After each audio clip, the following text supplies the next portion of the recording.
Arthur had been a night watchman for the Wilshire Tower for 23 years. He knew its rhythms like his own heartbeat, the groan of the old elevator at 2 a.m., the specific floorboard on the fourth-floor hallway that creaked even under the weight of a cat, the way the pre-dawn light would hit the marble lobby at exactly 5:47 a.m. It was a lonely job, but it was his. He took pride in his vigilance. His new partner, Leo, was a recent hire, a broad-shouldered, quiet man in his 40s who'd moved from out of state. He was competent and kept to himself, which Arthur appreciated. Their shifts were a quiet dance of shared coffee and separate patrols. The first oddity was small. Arthur kept a spare set of keys on a specific hook in the security office. One Monday, they were misplaced, found later in the top drawer of Leo's desk. When Arthur asked about it, Leo just shrugged. Must have knocked them off. Sorry, Art. The apology felt hollow, but Arthur let it go. You don't make a fuss over little things when you're stuck with someone for 8 hours in the dead of night. Then came the sounds. During his solo patrols, Arthur began to hear a faint, rhythmic scraping from the basement, the sub-basement to be exact. A damp, concrete-walled space that housed only the building's original, now-defunct boiler. The sound would stop the moment his foot touched the first step down. He mentioned it to Leo. Probably pipes, Leo said, not looking up from his phone. Or rats. This old place is full of them. But it didn't sound like rats. It sounded deliberate, like something heavy being dragged. Arthur's unease crystallized one night when he was reviewing the previous week's security camera footage, a routine check. He saw himself making his rounds, a grayscale ghost in empty halls. Then he saw Leo. The timestamp read 3:14 a.m. Leo wasn't on his designated route. He was standing perfectly still in the lobby, looking not at the doors, but up at the camera. He stood there, unmoving, for a full 7 minutes, just staring, as if he knew Arthur would be watching this tape, and he was making sure he was seen.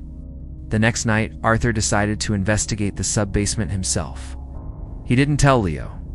He waited until his partner was on the far side of the building, then took the keys and descended the narrow, rusted staircase. The air was thick and cold, smelling of wet stone and decay. He swept his flashlight beam across the cavernous space. The old boiler sat like a dormant iron beast in the center, and that's when he saw it.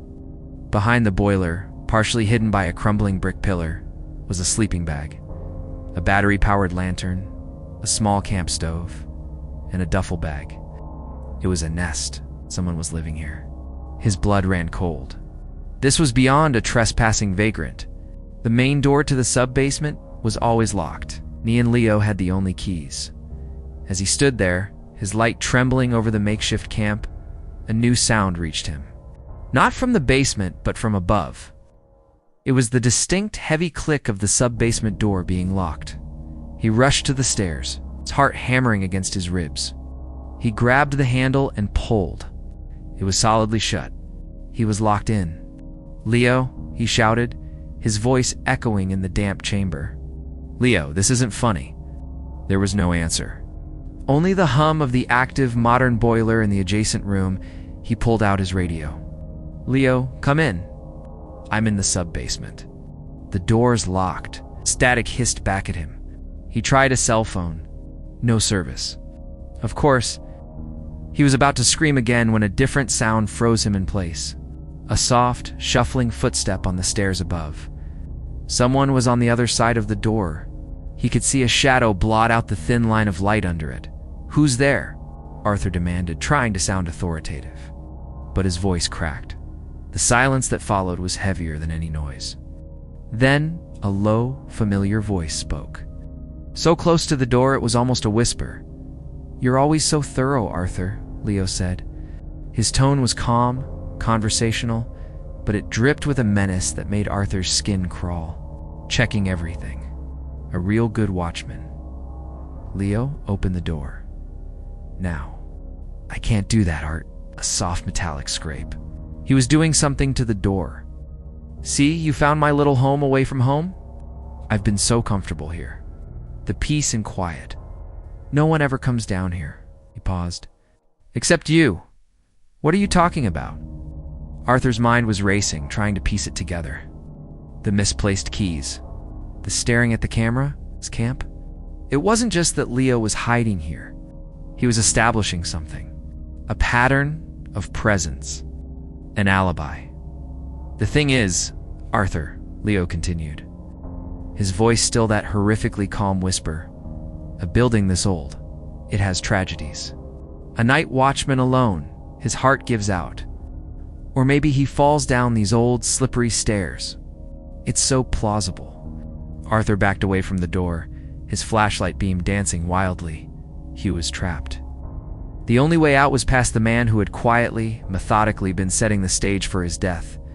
The horror wasn't in a sudden attack. It was in the chilling, premeditated nature of it.